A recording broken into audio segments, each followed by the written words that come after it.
네, 우리 기도하신 우리 집사님 감사드립니다. 제가 가서 기도를 좀 배워야 될 것 같습니다. 네. 오늘 말씀의 제목은 한 안전뱅이입니다. 베드로와 요한이 예루살렘 성전 미문에서 한 안전뱅이를 일으켜 주는 놀라운 이적을 행했는데요. 이 사건은 십자가 이후에, 그리고 예수님께서 승천하신 이후에, 그리고 다락방 성령 강림 이후에 베드로와 요한이 기도하러 성전에 올라가다가 일어난 사건입니다. 언제적 사건인지 이해하시겠죠? 네. 시간은 제9시 기도 시간에 베드로와 요한이 성전에 올라갈 때 이 사건이 있었는데요. 제9시는 오늘날 몇 시인가 하면 오후 3시입니다. 오후 3시는 예수님께서 십자가에서 운명하신 시간이 오후 3시고요. 저녁 양 잡는 제사 시간이 오후 3시였습니다. 이 시간에 유대인들이 기도하는 시간이었습니다. 올라가다가 한 안전뱅이를 만났는데요. 이 안전뱅이, 언제부터 안전뱅이였다고 성경이 소개하는가 하면 날 때부터 안전뱅이였습니다. 그래서 이 사람은 한 번도 걸어본 적이 없습니다. 이 사람의 평생의 소원이 무엇입니까? 일어나서 걷는 것입니다. 미리 말씀을 드리지만 이 안전뱅이가 한 번도 걸어보지 못했다는 이 이야기는 무엇을 의미하는가 하면 오늘날 복음의 능력을 통해서 회심을 경험하고 하늘의 능력을 경험하고 그리고 복음의 목적인 하나님의 계명에 순종하는 것이 무엇인지를 날 때부터 한 번도 경험해 보지 못한 사람을 바로 이 안전뱅이가 표상하고 있습니다. 우리는 성경을 읽을 때 오늘 이 안전뱅이가 누구를 나타내는가? 오늘 이 안전뱅이가 누구인가라고 하는 것을 확실하게 개념을 잡고 우리가 성경을 읽어야만 우리가 이 성경을 올바르게 해석할 수 있게 되는 것입니다. 내가 신앙생활을 꽤 오랫동안 해왔지만 나는 여전히 승리하는 경험이라든가 또는 하늘의 어떤 능력을 경험하는 일을 나는 경험적으로 모른다 하는 사람들이 바로 안전뱅이입니다. 이해되시죠? 그래서 이 사람의 소원은 걸어보는 것입니다. 그런데 문제는 오늘날 이 회심과 거듭남의 이 경험이 무엇인지도 모르고 그저 교회 다니니 구원 받겠거니 하고 이렇게 다니는 분들은 사실은 어떤 의미에서 안전뱅이보다 더 불행한 상황에 처해 있는 것입니다. 안전뱅이가 아니라 그런 사람은 완전히 죽은 것입니다.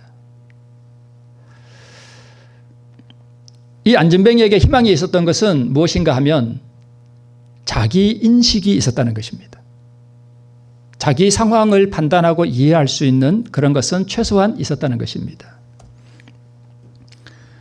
우리 본문이 말씀하듯이 이 사람은 태어나면서부터 안전뱅이였고 한 번도 걸어본 적이 없고요. 나이는 40세였습니다. 나면서 안전뱅이 된 자를 사람들이 메고 왔습니다. 당연하죠. 걸을 수 없었으니까. 그래서 날마다 미문이라고 하는 성전 문에 이 사람을 두었습니다. 뭐 하게요? 그걸 해서 먹고 살으라고 거기다 갖다 주었습니다. 자, 그러면 우리가 성경을 읽을 때 좀 본질적인 것은 약간 빗나갔지만 미문이 무엇인지, 미문이 어디 있는 문인지 조금 알고 넘어가면 좋지 않을까요? 자, 이것이 이제 예루살렘 성읍이라고 보고 오른쪽에 파란 네모한 박스가 있죠. 이 부분을 조금 확대한 그림을 보면 이렇습니다. 외부와 연결하는 문은 황금문이라고 해요. 다른 문이라고 하는 다른 이름도 있습니다만은, 자, 이렇게 보면 조금 전에 그 황금문 있죠. 그게 바로 여기 수산문이라고 하는 이 문이에요. 외부로부터 들어가는 문이고요. 그리고 이 문을 열고 들어가면 그 안에 저 넓은 이 큰 담벼락 안에가 이방인의 뜰이라고 해요. 이방인도 여기 들어갈 수 있어요. 그런데 이제 미문이 어디 있냐 하면 바로 이 성전으로 들어가는 저 문, 파란 저 문 있죠? 저게 바로 미문이에요. 저 미문은 이방인은 들어갈 수 없습니다. 그리고 저 미문을 열고 들어가면 여인의 뜰이라 그래서 여인들은, 유대 여인들은 들어갈 수 있습니다. 그리고 제단이라고 써져 있는 저 부분은 유대인 남자들만 들어갈 수 있습니다. 지금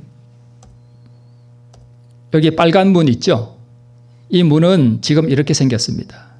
저기가 미문입니다. 황금문입니다. 성전이 있던 저 자리는 지금 다 무너지고 없고요. 회교 황금돔이 지금 그 성전이 있던 자리에 서 있습니다. 이해되시죠? 지금 미문은 없겠죠? 당연히 그렇죠? 네. 저 황금문은 지금 이렇게 막혀 있습니다. 네. 저 미문에 사람들이 이 안전뱅이를 데려다가 저 미문에다가 갖다 두었습니다. 기도하러 어디로 들어가죠? 성전 안으로 들어가죠. 그러면 성전 안으로 들어갈 때 양 잡는 시간, 이 기도 시간에 미문은 명당짜리였습니다. 왜냐하면 사람들이 예배하러 또 기도하러 그 성전 안에 들어갈 때 미문을 통과해 들어갈 거 아니에요. 그럼 하나님 앞에 기도할 때에 거지한테 동냥이라도 좀 해주고 들어가면 조금 못한 말로 기도발이 좀 설 거 아니에요. 그죠? 그러니까 이 미문이라는 자리는 아주 명당짜리예요. 기도하러 가는 사람들이 당연히 돈을 잘 주겠죠. 그리고 이 안전뱅이는 근래에 이 사람들에게 잘 알려진 사람이었습니다. 그런데 이 안전뱅이는 원래 예루살렘에 사는 사람이 아니었습니다. 왜 그러면 이 사람이 예루살렘에 왔을까요? 이 사람이 36이나 혹은 7쯤 되었을 때에 소문을 하나 듣습니다. 그게 무슨 소문인가 하면 이 사람은 어디서 온 사람인지를 잘 모릅니다. 근데 이 사람이 소문을 하나 들어요. 그 소문이 뭐냐 하면 예수라고 하는 사람이 있는데 이 사람이 죽은 사람도 살리고 소경의 눈을 뜨게 했다는 그런 소문을 이 안전뱅이가 듣습니다. 그때부터 이 안전뱅이에게는 무엇이 생겼을까요? 희망이 생겼습니다. 그것을 다른 말로는 소망이라고 그러고요. 또 다른 표현으로는요, 갈망이라고 합니다. 그게 생겼어요. 그 갈망이 구체적으로 무슨 갈망일까요? 예수를 만나고자 하는 갈망이었습니다. 자, 그러면 이 안전뱅이가 태어나면서부터 한 번도 하늘에 변화시키는 능력이라든가 또는 예수라고 하는 분의 어떤 실제적인 능력을 경험해 보지 못한 사람이라면, 그리고 그것이 오늘날 나의 경험이라면 우리에게는 무엇이 가장 시급한 문제인가 하면 때가 늦기 전에 나도 예수를 한번 뭐 해보고 싶다, 만나보고 싶다는 그 갈망 말입니다. 그게 필요하다는 것입니다. 그래서 이 사람이 자기 스스로 움직일 수 없으니까 친구들에게 뭐라고 말했을까요? 이보게들, 나를 예루살렘으로 좀 데려다 주게 그랬습니다. 그래서 이 안전뱅이를 사람들이 예루살렘으로 데려다 주었습니다. 그것은 전적으로 예수를 만나고자 하는 열망 때문이었습니다. 오늘 우리가 성전에 와서 이렇게 예배를 드리고 찬미를 부르고 이렇게 하지만 개인적으로 예수를 내가 정말 만났다라고 하는 그러한 확증, 예수라고 하는 그 인격과 나의 인격이 만나본 경험을 우리가 구체적으로 말할 수 없다면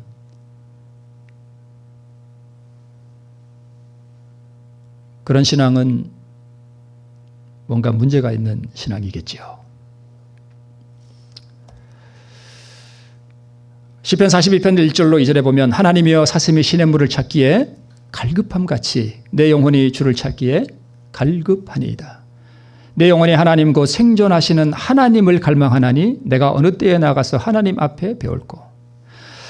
여러분, 내 가슴 속에서 나는 정말 하나님을 경험해 보고 싶다. 그분을 인격으로 만나서 경험해 보고 싶다라고 하는 그러한 갈망이 없다면 그 신앙이 바로 죽은 신앙이에요. 회심을 하고 성화의 경험을 살아가는 사람들은 반드시 하나님을 향한 갈망이 없을 수가 없습니다. 그분을 더 가까이 가서 만나보고 싶고 그분을 더 깊이 알고 싶고 그분 앞에 더 친밀하게 교제하고 싶은 그런 갈망이 반드시 있습니다. 그래서 이 사람이 이제 예루살렘에 왔습니다.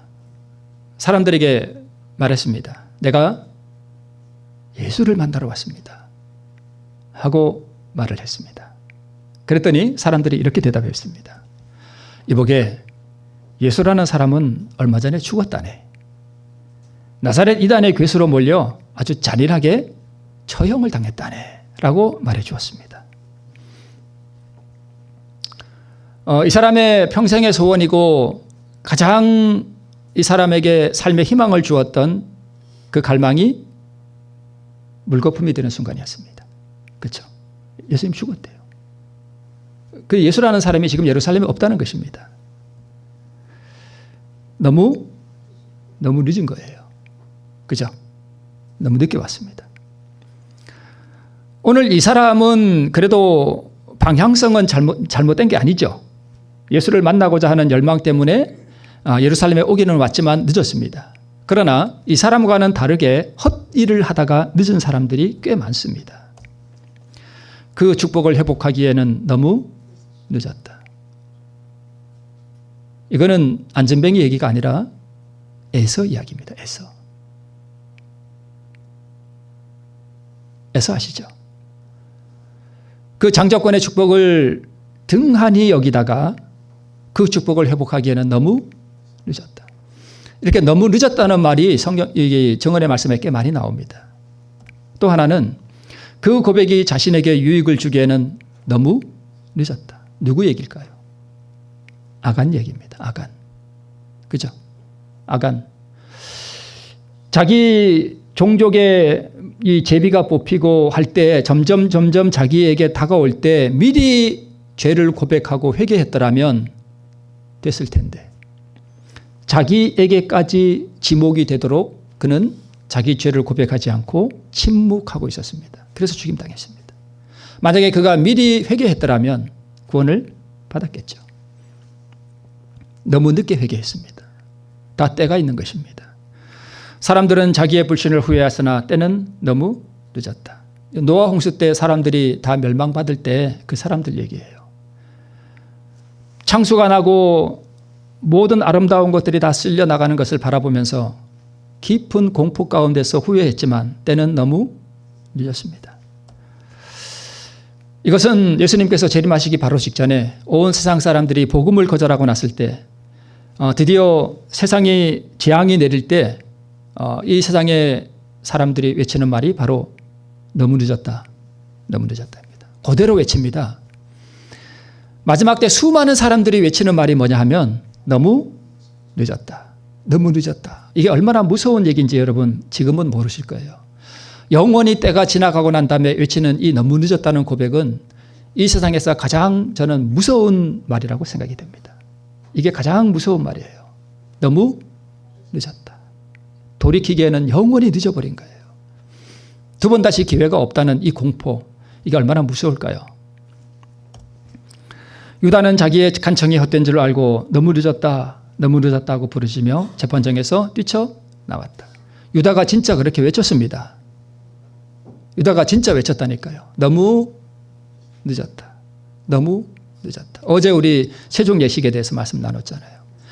그때 예수님의 그 사랑하는 강권하는 그 능력을 느끼고 회개의 충동으로 떨렸다 그랬는데 그때만이라도 뭐 했더라면 회개했더라면 자기 영혼을 구했을 텐데 유다는 그걸 알았던 거예요. 내가 그때 회개했더라면 내가 그때 회개했더라면 이제는 때가 너무 늦었습니다. 그런데 다행스럽게도 이 안진뱅이는 사실은 늦은 게 아니었습니다. 여기 나오는 모든 사람들은 하나님의 말씀을 등한히 하고 그것을 경홀히 여기다가 때가 늦었지만 근본적으로 다른 것은 이 안진뱅이는 그게 아니죠. 예수님을 갈망했죠. 네. 그런 사람은 하나님께서 구원하셔요. 그렇죠? 구원하셔요. 그러면 제가 드린 이 말씀이 제가 지어낸 게 아니라 사도행적에 그렇게 나옵니다. 한번 읽어볼게요. 성령 강림 얼마 후 그리고 열렬한 기도의 시간을 보낸 직후 예배하러 성전에 올라가던 베드로와 요한은 미문에서 나면서부터 고통과 질환을 가지고 살아온 나이 40세의 한 안진뱅이를 보았다. 이 불행한 사람은 고침을 받고자 오랫동안 예수를 만나기를 소원하였다.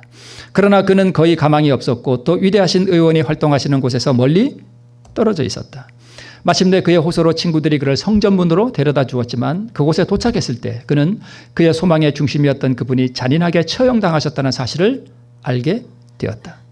그의 실망은 그가 얼마나 오랫동안 예수에게 고침을 받고자 열렬히 고대했는지를 아는 사람들의 동정을 불러일으켰고 날마다 그들은 그를 성전으로 데려다 주었다. 그리하여 지나가는 사람들이 그를 불쌍히 여겨 그의 궁핍함을 채워줄 돈을 낼 수 있도록 하였다. 베드로와 요한이 지나갈 때에 그는 동냥을 하였다. 제자들은 그를 불쌍히 여겼다. 그리고 그는 고침을 받았습니다. 오늘 두 가지를 좀 말씀드리고 싶습니다. 하나는 예수를 향한 갈망, 그리고 내게 있는 것. 이 두 가지 좀 말씀을 간단하게 드리고 마치겠습니다. 그 갈망의 시작, 그 낮아짐이라는 조건. 이것은 미니어처 같은데요. 예수님께서 돌아가시고 오늘 이 안진뱅이가 고침을 받은 이 사건이 있기 채 2달도 되지 않은 시간에 여리고성에서 두 사건이 일어납니다. 소경 바디메오와 삭개오가 구원을 받습니다. 안진뱅이 말고요. 2달 좀 전에 여리고성에서 바디메오와 삭개오가 구원을 받습니다. 바디메오와 삭개오는 둘 다 여리고에 사는 사람이에요. 바디메오는 뭐였고요? 거지였고요. 삭개오는요? 부자였습니다. 바디메오는 소경이었고요. 삭개오는요? 정상적인 사람이었습니다. 그런데 공통점이 있어요. 바디메오는 소외된 영혼이었고요. 그의 마음속에 갈망이 있었습니다. 삭개오도 부자였지만 사람들이 그를 인정해 주지 않았습니다. 그는 왕따였어요. 그는 외로운 영혼이었습니다. 그의 마음속에 갈망이 있었습니다.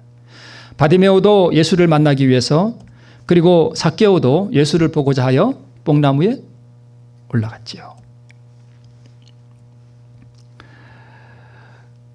바디메오는 당연히 자기가 거지인 줄 알고 있었고요. 삭개오가 위대했던 이유는 그는 부자였지만 자기 자신이 영적으로 아주 가난하다는 사실을 인식하고 있었습니다.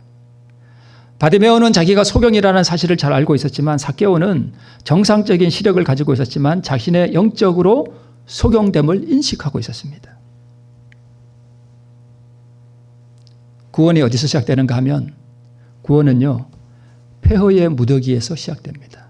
구원은 무덤에서 시작돼요. 자, 여러분, 옥수수를 땅에다가 심으면 이 옥수수가 많은 열매를 맺죠. 그죠? 생명을 열죠. 많은 열매를 맺잖아요. 생명이 열리잖아요. 그죠? 수많은 생명이 열리잖아요. 그런데 이 생명이 어디서 열려요? 처음에 이 땅에 떨어져서 죽은 처음 옥수수의 뭐에서요? 무덤에서. 무덤에서 열려요.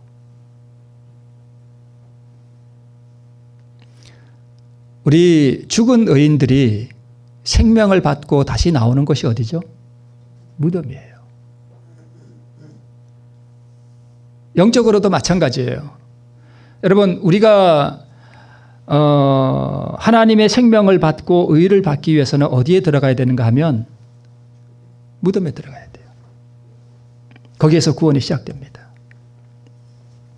그러면 이 바디메오는 왜 예수님을 향한 그런 갈망을 가지게 됐는가 하면 마태복음 9장에 보면 혈루병 앓던 여인 이야기가 나오고요. 그리고 이어서 야이로의 딸이 살아나는 이야기가 나오고 이어서 두 소경이 예수님에게 고침을 받은 이야기가 나오는데 이 눈을 뜨게 된 이 소경이 예수님에 대한 소문을 온 땅에 전파했다라고 되어 있습니다. 이 이야기를 누가 들었는가 하면 여리고에 사는 소경, 거지 바디메오가 들은 거예요. 제가 우리 조정교회 와서 처음에 이 소경 바디메오 한번 설교했었죠. 기억나시는지 모르겠습니다만.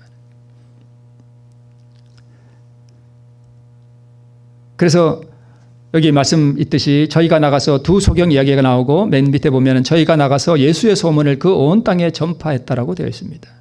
소경 바디메오는 이 두 소경이 전파하는 그 이야기를 들은 거예요. 그러고 나서 이 바디메오의 마음속에 또 갈망이 일어났는데 그것은 나도 예수를 만나고 싶다는 갈망이었습니다. 그래서 여리고에 사는 소경 바디메오는요. 1년 내지 적어도 2년 동안 그는 매일 사람들이 많이 다니는 저작거리에 나가서 앉아서 기다렸습니다. 누구를요? 예수님이 지나가길 기다렸습니다. 그는 앞이 보이지 않습니다. 그렇죠? 뭘로 파악을 할까요? 소리로. 여러분 한번 상상해 보세요. 앞이 보이지 않습니다. 예수를 만나야 되는데 봐야 예수를 만날 거 아니에요. 그럼 어떻게 해야 돼요? 시장 바닥에 나가서 사람들 많이 다니는 곳에 앉아서 뭐에 집중해요? 소리에 집중해요. 그래서 어느 날 사람들이 오 하고 뭐냐 시끄러우면 이 바디메오가 어떻게 했을까요? 거 누구요? 누가 지나가냐고 옆에 사람이 물었을 거 아니에요. 그죠? 그렇게 이 바디메오는요, 1년 내지 2년 동안 매일 눈이 오나 비가 오나 맑으나 더우나 추우나 그 거리에 나가서 예수를 기다렸습니다. 예수님을 기다렸어요.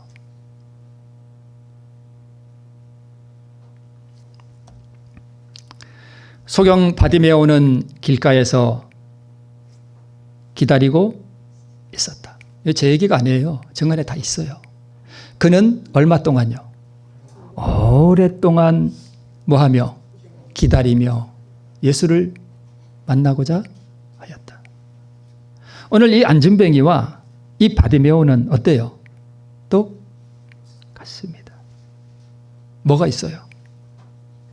예수를 만나고자 하는 갈망이었습니다. 안전뱅이도 오랫동안, 바디메오도 오랫동안 예수를 만나고자 했습니다. 이유는요, 고침받고 싶었습니다. 교회는 다니지만 내 삶이 이게 아니다라고 싶은 그러한 사람들이 갈망을 갖게 됩니다. 저는 좀 여러분들에게 말씀드리고 싶어요. 여러분 만족하지 마십시오. 교회 다니는 것으로 만족하지 마시고요. 어떤 분들은 그래요. 우리 자녀가 교회 잘 다니고 11조 잘 드리고 교회에서 뭐 찬양도 하고 뭐 교회에서 이런 것도 맡아서 직분도 해가고 저런 것도 하고 그거 아무것도 아니에요, 여러분. 그러면 그 자녀가 구원받는 줄 아시죠? 그거 아니에요. 예수를 만나는 경험이 없으면 그런 것들은 그냥 종교 행위일 뿐이에요. 근데 많은 교인들이 이걸 모른다니까요. 그렇게 교회 다니면 다 구원받는 줄 알아요.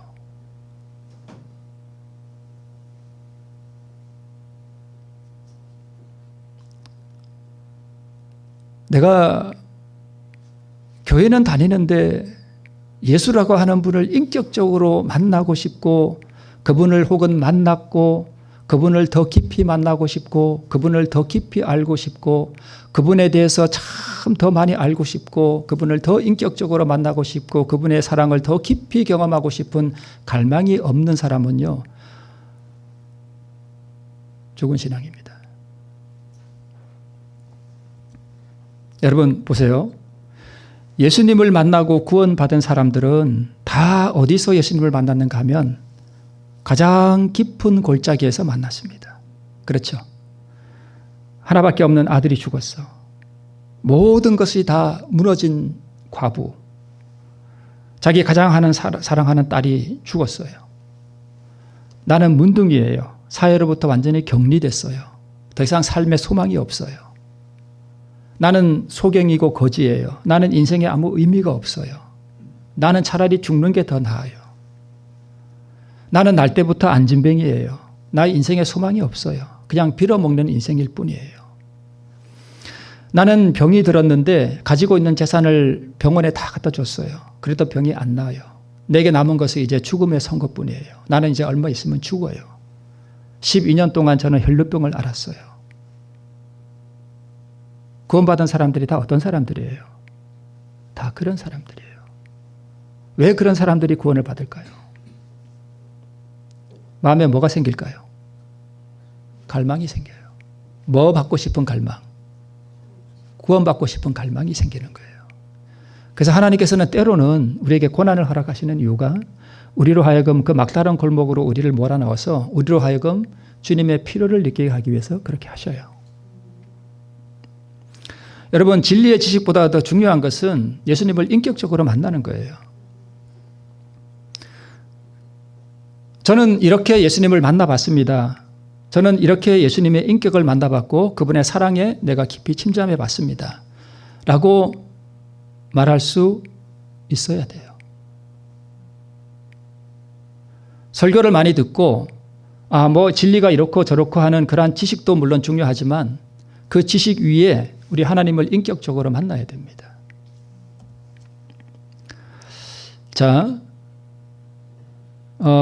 소경 거지 바디메오가 길가에 앉았다가 예수님이 지나간다는 소리를 듣고 그가 더욱 심히 소리질러 가로되라고 되어 있습니다. 이것은 그가 얼마나 예수님을 오랫동안 기다렸는지에 대한 하나의 표현입니다. 그래서 오늘날 많은 교인들의 문제는 자기 인식의 결여예요. 그래서 필요를 느끼지 못합니다. 내가 어떤 상태에 있는지에 대한 정확한 인식이 부족하기 때문에 내게 무엇이 필요한지를 몰라요. 자기에게 무엇이 부족한 줄을 몰라요. 그래서 하나님 앞에 구하는 것이 아무것도 없어요. 그래서 늘 교회는 다니지만 빈손으로 왔다가 빈손으로 돌아가요. 부족을 인식한 모든 사람들에게 그리스도께서는 무한한 도움을 가지고 오셨다. 그러나 바리새인들은 그들의 부족을 고백하려고 하지 않았으며 그리스도께 나오기를 거절하였다.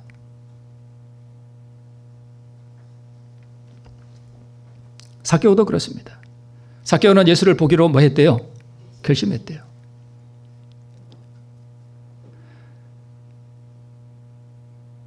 그러니까 자기 삶에 하나님의 어떤 능력, 자기 신앙에 뭔가 결정적인 변화 이런 것들이 없다는 사실을 깨닫고 그는 예수님을 만나기를 원했습니다.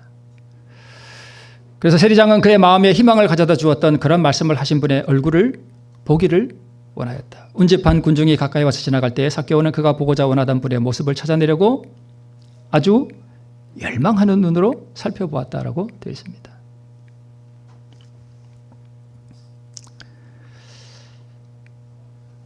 오늘 우리 기도하신 집사님,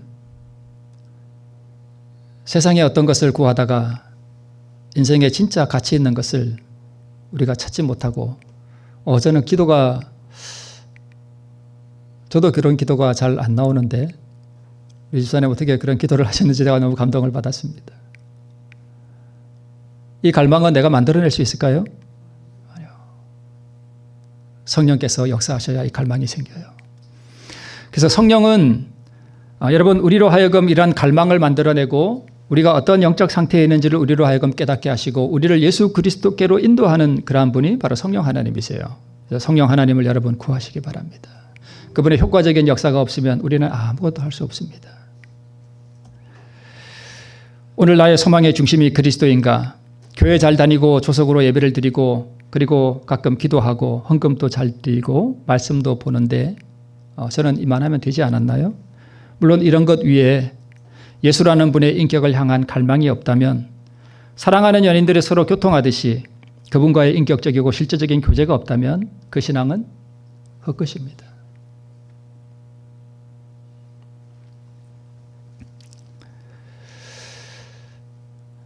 두 번째, 내게 있는 것으로 내게 준다고 베드로가 말했습니다. 베드로와 요한에게 있는 게 뭘까요, 여러분? 그게 뭘까요?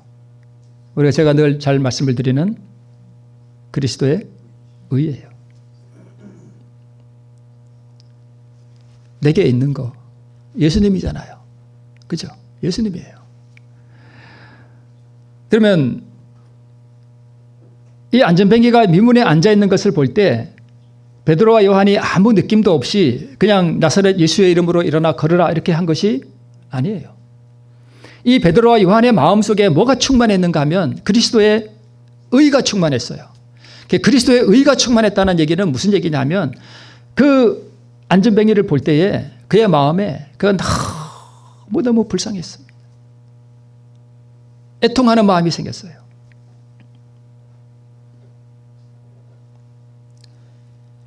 여러분, 애통하는 게 뭔지 혹시 아세요? 애통하는 게 뭐냐 하면 그런 거예요. 한 몇 개월 전에 제가 안식일 오후에 제 거실에서 이제 창밖을 내다보면서 제가 이런 얘기를 해야 되나 안 해야 되나 모르겠습니다. 창밖을 내다보면서 이렇게 제가 찬미를 했습니다. 무슨 찬미를 했냐면 언제 한번 말씀드린 것 같은데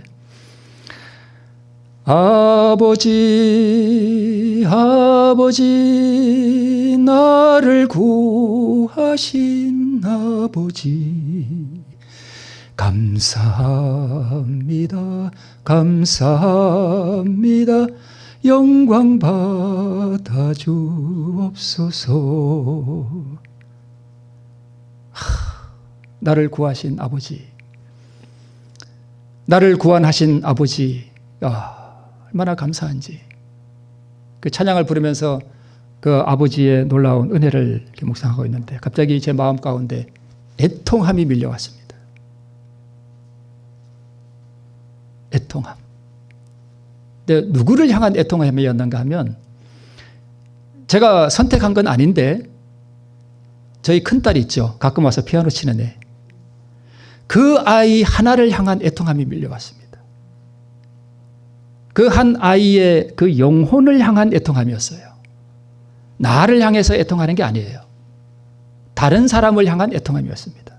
제가 저도 모르게 이렇게 막 부르짖음이 나와요. 아버지, 아버지, 이 아이를 어떻게 합니까? 이 한 영혼을 아버지 어떻게 합니까? 이 애통함이 와가지고 제가 막 이렇게 울었습니다. 아버지, 이 아이를 어떻게 합니까? 그 집사람이 거실에 주방에 있다가 뭔 일이 났는가 하고 문을 탁 열고 저를 놀라고 쳐다보고 있었습니다.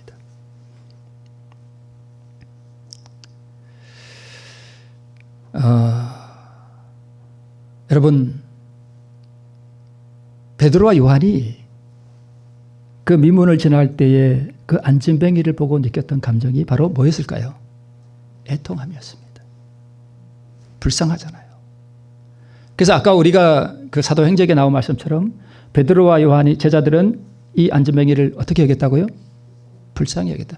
아이고 좀 안 됐네. 아이고 저런 안진뱅이가 돼가지고 이런 게 아니에요.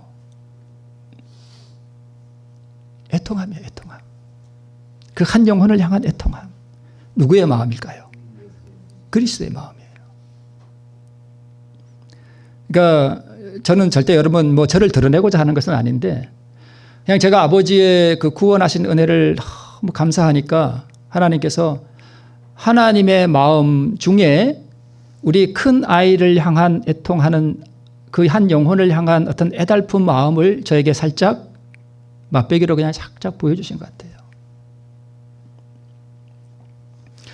이게 더 확대되면 밖으로 더 크게 나가겠죠. 그죠? 네. 그게 의예요.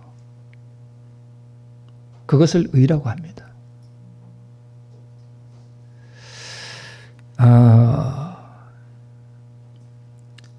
물론 얼마 전에 마가의 다락방에서 성령의 충만함을 받았기 때문에 성령께서는 여러분 뭐 누군지 모르니까 괜찮겠죠. 어떤 분이 이제 그러면 성령은 우리를 변화시키지는 분이 아니라라고 하는 설교를 듣고 어떤 분이 저한테 전화를 하셨어요. 며칠 전에.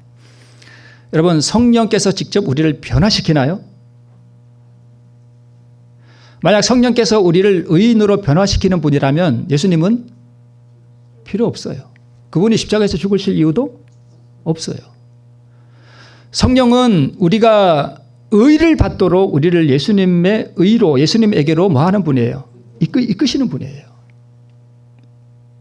그분의 효과적인 역사와 우리의 죄를 깨닫게 하고 우리에게 감동을 주시는 성령의 역사가 없으면 우리는 예수님께로 향할 수도 없어요.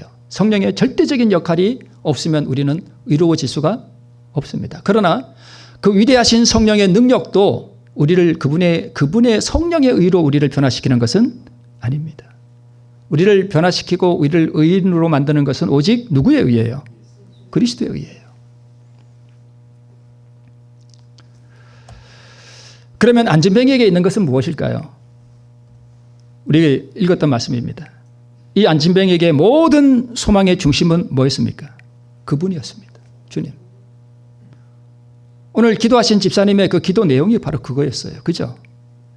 우리의 소망의 중심이 예수님이어야 하는데 우리가 다른 데 정신이 팔려 있다는. 얼마나 오랫동안 누구에게요? 예수님에게 뭘 받고자?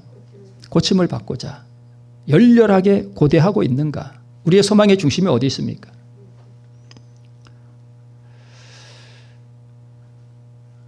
만약 우리가 이 안진뱅이와 같은 이러한 소망의 중심을 예수님에게 두고 오랫동안 열렬히 주님 앞에 내 삶을 변화시키기를 간절하게 바란다면 우리가 농사해서 돈 버는 거 아니면 그 외의 사소한 삶의 문제들은 다 배설물이 되는 것입니다. 배설물. 그런 사람들이 구원받습니다.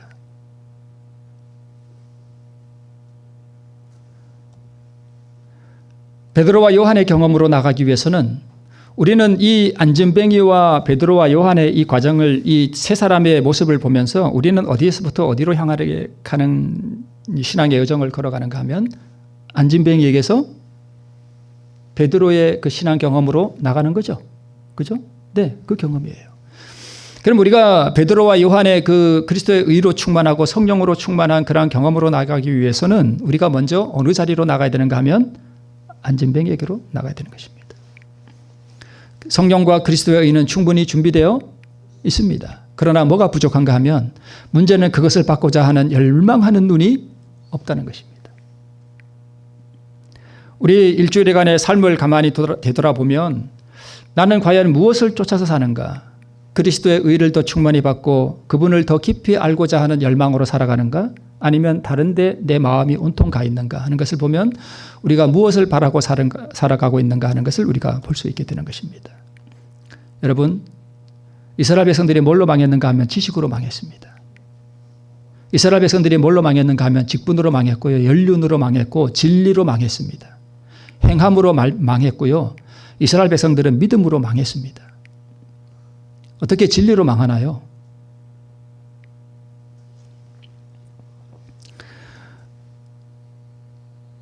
제가 조금 건방진 말이 될 수도 있지 않을까 염려가 되긴 하는데 여러분, 내가 뭐 좀 알고 있다고 하는 그 지식 다 버리셔야 됩니다. 나는 뭐 좀 우리 교회에서 진리를 좀 알고 있어. 다 버리셔야 돼요. 직분이 우리를 구원하는 거 아니고요. 내가 신앙을 몇십 년 했다는 연륜으로 구원받는 것도 아니고요. 저는 어떤 분이 장로 받는다 그러면 집사님 장로 받지 마세요 그럽니다. 우리 장로님들 여기 우리 주천교회 장로님들 두고 하시는 말씀은 절대 아니고요. 그냥 집사로 계세요.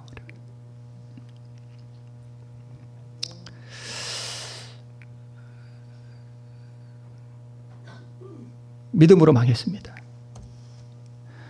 자, 여러분 시대소망에 있는 말씀 한번 보실게요. 사람이 온전한 의미에서 그리스도를 믿는 자가 될 수 있기 전에 자아를 비우지 않으면 안 된다.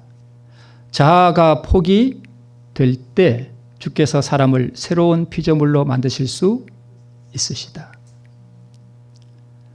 사람이 온전한 의미에서 믿는 자, 즉 믿음을 가진 자가 될 수 있기 전에 반드시 우리가 통과해야 할 관문이 뭐냐 하면 뭘 비워야 된다고요? 자아를 비워야 돼요. 그러니까 제가 지지난 주인가요? 2개의 순종에 대해서 제가 말씀을 드렸죠. 믿음으로 얻는 의에서 2개의 순종이 나오는데요. 믿음 안에는 자아 포기를 하는 순종이 들어가요. 그리고 의 자체가 순종이에요. 이 의는 내가 하는 순종이에요? 예수님의 순종이에요? 예수님이 나에게 전가시켜 주시는 순종이에요. 그죠? 그죠? 근데 이 순종을 내 것으로 삼기 위해서는 믿음이 필요하잖아요. 근데 이 믿음이 그냥 믿음이 아니라 자아를 포기하는 믿음이에요. 자아를 포기한다는 얘기는 자아를 포기하는 행함, 순종이 있어야 된다는 거예요. 그러니까 자아 포기가 곧 뭐예요? 순종이에요. 이 순종은 나를 의롭게 하는 공로가 없어요. 그렇죠? 내가 알고 있는 지식 다 버리고요. 성경과 증언의 말씀이 무엇을 말하는가를 겸손하게 받아야 됩니다. 만약 내가 예수를 믿는다라고 하면서 오늘날 교회를 다니지만 자아를 포기하는 게 무엇인지를 경험적으로 배우고 경험해 보지 못한 사람은 온전한 의미에서 믿는 자가 아닙니다. 그가 아무리 하나님을 믿고 하나님이 살아계시고 하나님의 능력이 있으시고 그분이 우리의 구속주라고 하는 이 사실을 다 인정한다 할지라도 그는 진정한 의미, 즉 여기 나오는 대로 온전한 의미에서 믿는 자가 아닙니다. 그러면 온전한 의미에서 그리스도를 믿는 자라고 하는 것은 매 순간마다 나를 비우는 사람이에요. 그 사람이 믿는 사람입니다. 그러면 그런 사람들을 하나님께서 새로운 피조물로 만드시는 것입니다. 내가 무언가 알고 있다는 생각도 버려야 하고 나의 행함도 다 버려야 하고 나의 신앙 연륜도 버려야 하고 진리를 가졌다는 헛된 자부심도 다 버려야 하는 것입니다. 곧 나사렛 예수의 이름으로 걸으라고 말씀하셨는데요. 베드로가 나사렛 예수의 이름으로 일어나 걸으라는 말이 무슨 말일까요? 왜 예수의 이름일까요? 내가 나의 모든 선한 형상을 내 앞으로 지나가게 하고 여호와의 이름을 내 앞에 반포하리라고 하나님께서 모세에게 말씀하셨습니다. 여호와의 이름 앞에 뭐가 있는, 이름 안에 뭐가 있는가 하면 그분의 자비롭고 은혜롭고 노하기를 더디하고 인자와 진실이 많은 하나님의 성품이 그 이름 안에 들어 있습니다. 그러면 그 이름 자체가 뭐예요? 그리스도의 의예요.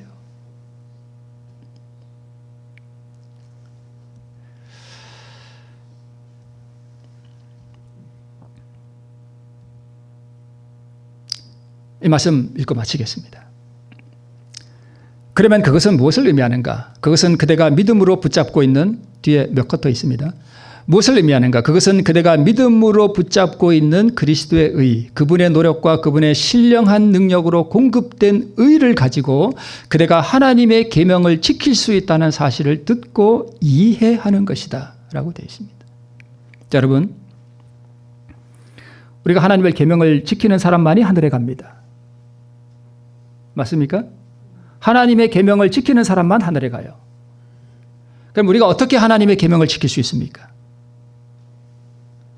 뭐 할 때만 가능할까요? 그리스도의 의, 그분의 노력과 그분의 신령한 능력으로 공급된 뭐를 가질 때만, 의를 가질 때 우리가 하나님의 계명을 지킬 수 있다는 것을 이해하고 그것을 경험하는 사람이 바로 구원 얻는 사람입니다. 자, 오른손을 이제 잡아 일으키니까 발과 발목이 뭘 얻었습니까?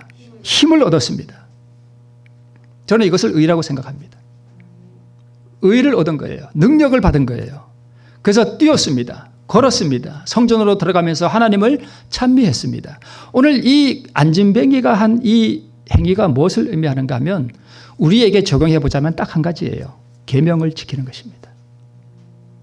이게 계명 지키는 거예요. 한 안진뱅이가 걸어보지 못한 이 안진뱅이가 오늘 걸었다는 이야기는 이 안진뱅이가 오늘 우리에게 적용하면 우리가 나를 비우고 하나님의 그 의를 받아서 내가 회심을 하고 거듭나고 그래서 내가 하나님을 사랑하고 이웃을 사랑할 수 있는 그 계명을 지킬 수 있는 복음의 능력을 받았다는 뜻입니다. 이것을 경험할 때에 우리 마음속에서 뭐가 일어나는가 하면 우리가 힘을 받습니다. 그죠? 우리의 마음이 뛰어요. 그리고 걷습니다. 그리고 하나님의 성전에 들어가서 하나님을 찬미합니다. 나를 구원하신 하나님, 나에게 은혜 베푸신 하나님, 나에게 하늘에 충만한 것으로 나를 채워주시는 그 하나님을 우리가 진정으로 찬미할 수 있습니다. 자, 여러분, 주님께서는 크신 자비를 베푸셔서 와그나와 존스 목사를 통해 그분의 백성들에게 지극히 소중한 기별을 보내셨다. 1888년 미네아폴리스 대총회 때 하나님께서 이 두 목사를 통해서 우리에게 아주 지극히 소중한 기별을 보내셨다는 거예요. 그 기별이 뭔지 여러분 아시죠? 믿음으로 말미암은 의예요. 이 기별은 들림을 받으신 구주고 온 세상의 죄들을 위한 희생제물에 관한 소식을 세상을 향해 더욱 분명하게 드러낼 것이다. 이것은 보증물을, 즉 예수님을 믿음으로 말미암는 칭의를 제시했는데 이것은 하나님의 모든 계명에 대한 뭘로 나타난대요? 순종으로 나타나요. 그러면 여러분 보세요. 내 마음에 내 구주 예수를 더욱 사랑. 이게 그냥 입으로만 나오는 찬미인지 아니면 내 마음속에 실제로 경험되어지는 것인지를 가만히 한번 들여다보세요. 내 마음을. 이게 실질적으로 내가 하나님을 사랑하는 것이 무엇인지를 경험적으로 내가 경험해 보지 못했다면 내 안에 뭐가 없는 거예요? 의가 없는 거예요. 그러면 오늘 어느 자리로 나가야 될까요? 안진뱅이의 자리로 나가셔야 됩니다. 그래서 거기서부터 다시 시작해야 됩니다. 목삼내 하는 것도 다 버리고요. 내가 교회 장로내 하는 것도 다 버리고요. 내가 신앙을 50년 했네 이것도 다 버리시고요. 내가 뭐 좀 아네 하는 것도 다 버리셔야 됩니다. 안진뱅이 자리로 나가셔야 됩니다. 다시 시작하셔야 돼요. 하나님, 제게 의가 없습니다. 하나님, 저는 이제 망하게 생겼습니다.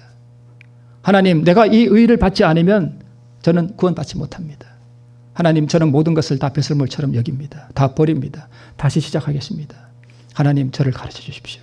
하나님, 저를 인도해 주십시오. 그러셔야 합니다. 그래서 그 의를 받으면 우리 마음속에 사랑이 있게 됩니다. 사랑이 있습니까? 내 옆에 있는 사람이 사랑이 됩니까? 우리 오늘 김용국 집사님, 우리 저는 처음에 막 가슴이 조마조마했습니다. 우리 김영선 집사님 뒤통수를 보고 마음이 불편했다고 그걸로 끝나면 어떡하지? 이제 큰일 났다. 이제 두 분이 이제 사이가 틀어지게 생겼네. 이거 어떡하지 하나님? 막 그랬어요. 그런데 그거는 잠깐 그런 거고, 그죠? 지금은 집사님을 뭐 하게 됐다고요? 사랑하게 됐다고요. 네. 그리고 어머니도 저거 어머니 혹시 오해 안 하실까? 저도 염려했어요. 근데 우리 며느리께서 우리 또 시어머니를 또 이렇게 뭐 하시게 된대요? 사랑하고 또 존경하는가 봅니다. 이게 모든 게 이렇게 좋게 끝나서 참 다행입니다. 그런 것보다 더 깊게 또 더 깊게 제가 생각한 것보다 더 사랑하시는 줄로 믿습니다. 자, 우리 처음부터 다시 시작하십시다. 내 자신을 되돌아보시고 오늘 안진뱅이를 통해서 우리 베드로와 요한의 경험까지 의의 경험으로 나가는 우리 모두가 되시기를 바라면서 말씀을 마치겠습니다.